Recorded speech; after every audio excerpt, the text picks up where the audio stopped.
গতকাল আমরা দেখেছি যে নারী অধিকার সংস্কার কমিশন কর্তৃক যেই প্রস্তাবনা তৈরি করা হয়েছে এবং সেটি ঐকমত্য কমিশনে উপস্থাপন করা হয়েছে,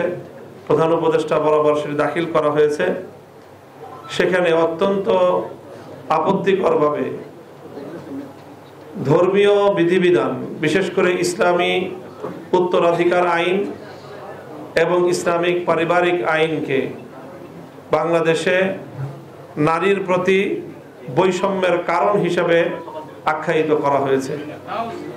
হেফাজতে ইসলাম বাংলাদেশ এই প্রস্তাবনাকে চরম ঘৃণা ভরে প্রত্যাখ্যান করছে এবং এই প্রস্তাবনা বাতিল করার দাবি, শুধু এই প্রস্তাবনাই বাতিল নয়, বরং এই ধরনের বিতর্কিত জঘন্য ইসলাম বিদ্বেষী ধর্মপ্রাণ মুসলমানদের ধর্মীয় অনুভূতিতে মারাত্মক আঘাতকারী, সরাসরি ইসলাম বিরোধী কোরআন সুন্নাহর সাথে সাংঘর্ষিক এমন ন্যাক্কারজনক কটাক্ষপূর্ণ প্রস্তাবনা দেওয়ার কারণে এই কমিশনকে বাতিল করার দাবি করছে। সেই কমিশন বাতিল সহ প্রধান উপদেষ্টার অফিসিয়াল ভেরিফাইড ফেসবুক পেজ থেকে সেই প্রস্তাবনা প্রচারণা এবং সেটি এই সরকারের আমলে বাস্তবায়ন করার প্রত্যয় ঘোষণা করা হয়েছে। আমরা সেই ঘোষণারও প্রত্যাহার দাবিতে আগামী ৩রা মে মহাসমাবেশ করব। যদি ৩ তারিখের আগে এই ঘোষণা প্রধান উপদেষ্টার কার্যালয় থেকে ঘোষণা প্রত্যাহার এবং নারী অধিকার কমিশনের প্রস্তাবনাকে প্রত্যাহার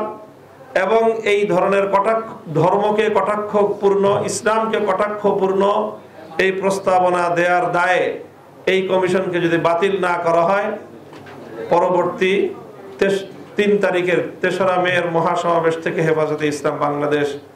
পরবর্তী কর্মসূচি ঘোষণা করবে ইনশাআল্লাহ। সেই সাথে সারা দেশের সকল